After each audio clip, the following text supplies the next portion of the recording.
जय हिंद, नमस्कार साथियों। उत्कर्ष एकेडमी खिलचीपुर का ऑनलाइन प्लेटफॉर्म में आप सभी का स्वागत है।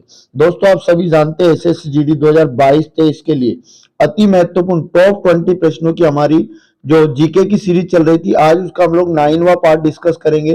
दोस्तों, ये सीरीज के सभी क्वेश्चन वेरी मोस्ट आईएमपी है और इनसे बनने वाली जो एक्स्ट्रा जानकारी है एग्जाम के अंदर छपेगी। दोस्तों, यदि चैनल पर पहली बार आए तो चैनल को सब्सक्राइब कर लें और यदि वीडियो को लाइक नहीं किया तो लाइक जल्दी से कर दें। और करते हैं दोस्तों आज के पहले प्रश्न की शुरुआत। आज का पहला प्रश्न आप लोगों के सामने ये रहा और पहले प्रश्न में लिखा है, भारतीय संविधान के किस अनुच्छेद में राज्य के नीति निर्देशक तत्वों का उल्लेख है। यानी कि हमें बताना है कि संविधान के किस अनुच्छेद में राज्य के नीति निर्देशक तत्व हैं। तो इसका जो राइट आंसर हो जाएगा सी वाला आंसर हो जाएगा। यानी कि अनुच्छेद 36 से लेकर 51 तक जितने भी अनुच्छेद है इनमें राज्य के नीति निर्देशक तत्वों का उल्लेख है। आगे बढ़ते हैं दोस्तों, कुछ वेरी मोस्ट आईएमपी जानकारी जो आपको याद रखना है। संविधान के भाग 4 में याद रखिएगा नीति निर्देशक सिद्धांतों का उल्लेख किया गया है। भाग 4 आपको याद रखिएगा। भारतीय संविधान ने राज्य के नीति निर्देशक तत्वों के विचार को आयरलैंड के संविधान से लिया गया। अति महत्वपूर्ण जानकारी है दोस्तों। एग्जाम के अंदर क्वेश्चन आता है कि भारतीय संविधान के जो नीति निर्देशक तत्व है किस देश के संविधान से लिए गए। याद रखिएगा आयरलैंड। ठीक है, तो बढ़ते हैं अगला क्वेश्चन, क्वेश्चन नंबर 2 नंबर आपके सामने रहा, आदर्श वोल्टमीटर की प्रतिरोधकता कितनी होती है।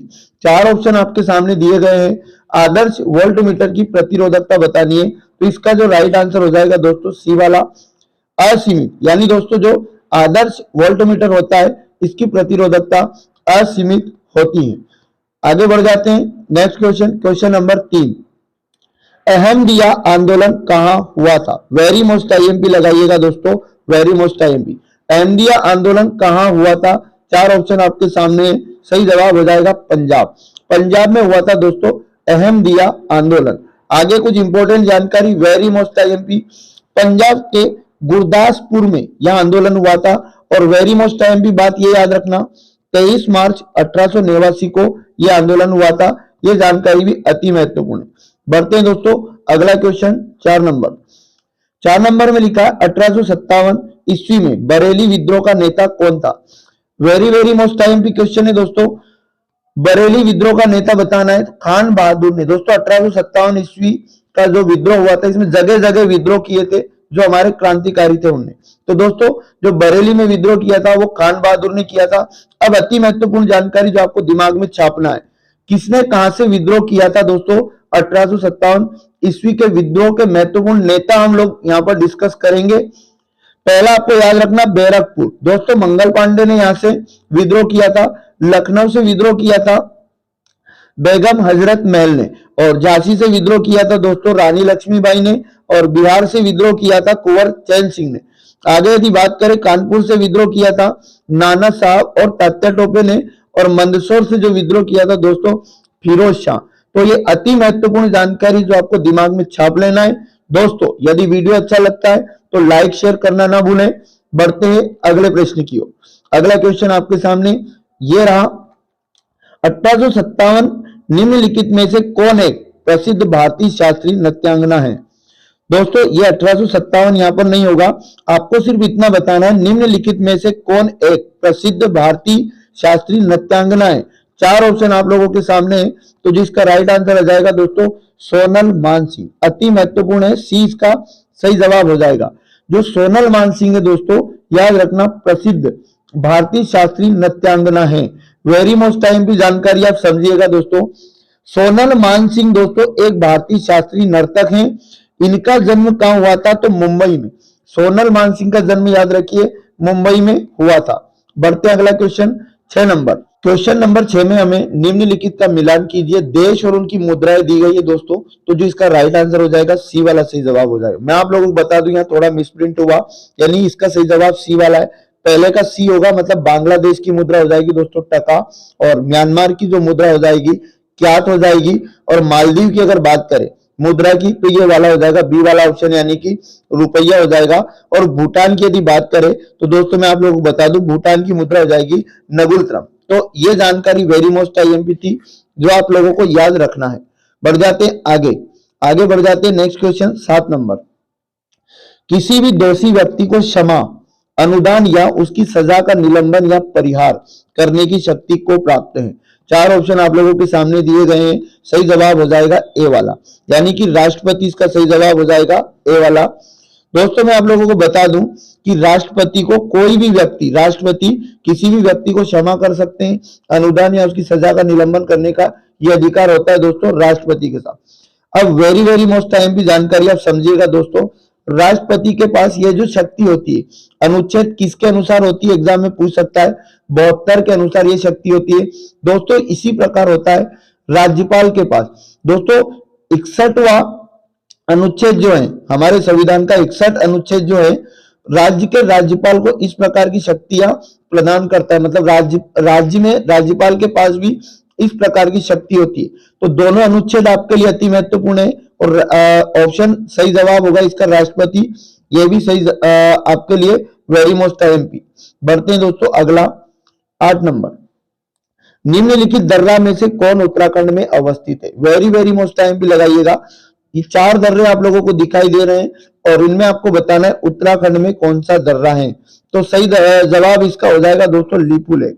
लिपुलेख दर्रा अगर पूछे आपसे बताना होगा कि लिपुलेख दर्रा कहां पर है, उत्तराखंड में, यानी 20 का राइट आंसर हो जाएगा। अब वेरी मोस्ट एमपी जानकारी समझिएगा दोस्तों, वेरी मोस्ट एमपी जानकारी ये है, उत्तराखंड के और कुछ इंपॉर्टेंट दर्रे हम समझ ले क्योंकि उत्तराखंड से रिलेटेड एक क्वेश्चन है। थगाला, मोलिंगला, माना, नीति, बालचा, लापिया, ये दर्रे भी आपको याद रखना है जो कहां पड़ते हैं, उत्तराखंड में पड़ते हैं। बढ़ जाते हैं आगे। अब दोस्तों कुछ इंपॉर्टेंट बात समझिएगा, जैसे पहला ऑप्शन में लिखा था जलेपला, तो जलेपला दर्रा जो है दोस्तों सिक्किम में पड़ता है, याद रखिएगा। नाथुला दर्रा भी दोस्तों सिक्किम में पड़ता है और सिक्किला दर्रा याद रखिएगा हिमाचल प्रदेश में पड़ता है। बढ़ जाते हैं अगले क्वेश्चन की ओर, क्वेश्चन नंबर 9। महात्मा गांधी सेतु स्थित है, वेरी मोस्ट आईएमपी लगाइएगा। महात्मा गांधी सेतु कहां पर है? तो इसका जो सही जवाब हो जाएगा बिहार, यानी कि ए वाला इसका सही जवाब हो जाएगा बिहार में दोस्तों महात्मा गांधी सेतु, ये आपको याद रखना है। अब वेरी मोस्ट टाइम भी जानकारी याद रखिए, भारत में सबसे लंबा सड़क पुल कौन सा है दोस्तों? तो यही है महात्मा गांधी सेतु। वेरी वेरी मोस्ट टाइम भी याद रखिएगा। आगे बढ़ जाते हैं अगले क्वेश्चन की ओर। 10 नंबर, 10 नंबर में लिखा है कौन सा नृत्य केवल पुरुष कलाकारों द्वारा प्रस्तुत किया जाता है? तो याद रखिएगा इसका राइट आंसर हो जाएगा कथकली। दोस्तों जो कथकली नृत्य है इसे केवल पुरुष कलाकारों द्वारा ही प्रस्तुत किया जाएगा, सी इसका राइट आंसर हो जाएगा। कुछ इंपॉर्टेंट जानकारी आप समझिएगा, कथकली केरल का प्रसिद्ध शास्त्रीय नृत्य, ये जानकारी बहुत बार एग्जाम में पूछी है। कथकली कहाँ का प्रसिद्ध नृत्य है? तो याद रखिएगा केरल का। कथकली का शाब्दिक अर्थ होता है दोस्तों कहानी पर आधारित नाटक। तो वेरी मोस्ट टाइम की जानकारी थी जो आपको याद रखना है। बढ़ते हैं 11 नंबर। 11 नंबर में लिखा भारतीय अर्थव्यवस्था के उदारीकरण का अग्रदूत किसे कहा जाता है? वेरी मोस्ट टाइम भी लगाइएगा, भारतीय अर्थव्यवस्था के उदारीकरण का अग्रदूत, सही जवाब हो जाएगा डॉक्टर मनमोहन सिंह, ए इसका राइट आंसर हो जाएगा। आगे बढ़ जाते हैं, कुछ इंपॉर्टेंट जानकारी आप समझिएगा। सियाचिन का दौरा करने वाले पहले प्रधानमंत्री भी दोस्तों यही थे, डॉक्टर मनमोहन सिंह, यानी कि जो डॉक्टर मनमोहन सिंह है ये भारत के प्राइम मिनिस्टर भी रह चुके हैं और सियाचिन ग्लेशियर का दौरा करने वाले पहले प्रधानमंत्री थे डॉक्टर मनमोहन सिंह। बढ़ जाते हैं आगे, अगला क्वेश्चन 12 नंबर। विश्व व्यापार संगठन का गठन कब हुआ? अति महत्वपूर्ण जानकारी है, छाप के रखना है दोस्तों। विश्व व्यापार संगठन का जो गठन हुआ वर्ष 1995 में हुआ, 20 का राइट आंसर हो जाएगा 1995, आपको याद रखना है। विश्व व्यापार संगठन वेरी वेरी मोस्ट आईएमपी है दोस्तों, इससे आपको याद रखना WTO इंग्लिश में बोला जाता है शॉर्ट फॉर्म, इसका फुल फॉर्म होता है दोस्तों वर्ल्ड ट्रेड ऑर्गेनाइजेशन, हिंदी में कहते हैं विश्व व्यापार संगठन। आगे बढ़ जाते हैं, वेरी मोस्ट आईएमपी जानकारी इसकी और समझिएगा। विश्व व्यापार संगठन का मुख्यालय याद रखना जेनेवा स्विट्जरलैंड में दोस्तों, और विश्व व्यापार संगठन के जो सदस्य देश है 164, आपको याद रखना 164 सदस्य देशों का ये समूह है विश्व व्यापार संगठन। इसका उद्देश्य दोस्तों अंतरराष्ट्रीय व्यापार के नियमन से संबंधित, मतलब जो अंतरराष्ट्रीय व्यापार होते देशों के बीच में उनका विनिमय करना और उनको हैंडल करना, यही इसका काम है विश्व व्यापार संगठन का। बढ़ जाते अगला क्वेश्चन 13 नंबर। भारत के कितने राज्य समुद्र तट रेखा में हैं? वेरी वेरी मोस्ट टाइम की जानकारी है, याद रखिएगा। 9 राज्य दोस्तों, भारत के टोटल 9 राज्य समुद्र तट रेखा में, सी इसका राइट आंसर हो जाएगा। अब वेरी मोस्ट टाइम की जानकारी समझिएगा दोस्तों, वर्तमान में भारत के 9 राज्य व 5 केंद्र शासित प्रदेश है जो दोस्तों समुद्र की तट रेखा से लगते हैं। तो इनको जानते हैं हम लोग, आइए जान लेते हैं। राज्य अगर बात करूं 9 की, कौन कौन से हैं, तो पहला राज्य कर्नाटक समुद्र से लगता है, दूसरा महाराष्ट्र, तीसरा गोवा, चौथा केरल है दोस्तों, पांचवा तमिलनाडु, छठा आंध्र प्रदेश, उड़ीसा, पश्चिम बंगाल, गुजरात। ये 9 के 9 राज्य आप याद रखिए, एग्जाम में ये भी पूछ सकता है इनमें से कौन सा राज्य समुद्र तट रेखा से लगता है या नहीं लगता है। आइए जान लेते हैं वो कौन से केंद्र शासित प्रदेश है जिनकी सीमाएं समुद्र से लगी है। तो ये 5 केंद्र शासित प्रदेश, पहला पुडुचेरी, दूसरा लक्षद्वीप, तीसरा है दोस्तों अंडमान और निकोबार द्वीप समूह, चौथा है दादर और नागर हवेली, पांचवा है दमन व दीव। तो ये 5 केंद्र शासित प्रदेश अति महत्वपूर्ण हो जाते हैं जो आपको याद ही रखना है। बढ़ते हैं दोस्तों अगला क्वेश्चन 14 नंबर। भारत और पाकिस्तान के बीच अंतरराष्ट्रीय सीमा किसके द्वारा सीमांकित की गई है। मतलब भारत और पाकिस्तान के बीच की जो सीमा रेखा है वो क्या कहलाती है, रेड क्लिफ लाइन कहलाती है। वेरी मोस्ट टाइम भी लगाइएगा, सी वाला इसका सही जवाब हो जाएगा। रेड क्लिफ रेखा किन 2 देशों के बीच की सीमा रेखा है, तो भारत और पाकिस्तान। आगे बढ़ जाते हैं अगला क्वेश्चन, क्वेश्चन नहीं साथियों, इसकी वेरी मोस्ट टाइम भी डिटेल समझिएगा। रेड क्लिफ रेखा याद रखना 17 अगस्त 1947 को भारत और पाकिस्तान के विभाजन के बाद भारत और पाकिस्तान के बीच सीमा ये बनाई गई थी, ये भी याद रखना 17 अगस्त 1947। वेरी मोस्ट टाइम की जानकारी थी। बढ़ते अगला 15 नंबर, प्रसिद्ध चिल्का झील कहाँ है। चिल्का झील आपको बताना है कहां पर है दोस्तों, तो मैं आप लोगों को बता दूं जो चिल्का झील है दोस्तों उड़ीसा में है, यानी कि 20 का राइट आंसर हो जाएगा बी। बी याद रखिएगा, उड़ीसा में है चिल्का झील। आगे बात कर लेते हैं वेरी मोस्ट टाइम की जानकारी।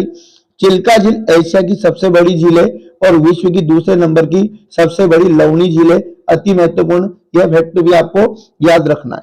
बढ़ते हैं आगे अगले क्वेश्चन की ओर। 16 नंबर, फतेहपुर सीकरी का निर्माण किसने कराया था। वेरी मोस्ट टाइम की जानकारी है, याद रखिएगा इनमें से कोई नहीं। यानी मैं आप लोगों को बता दूं साथियों, जो फतेहपुर सीकरी है इसका निर्माण अकबर ने कराया था। कब करवाया था, वेरी मोस्ट टाइम की जानकारी है, 1571 में करवाया था। 1571 याद रखिएगा। आगे बढ़ जाते हैं नेक्स्ट क्वेश्चन 17 नंबर, ओलंपिक में कोई पदक पाने वाली प्रथम महिला कौन है।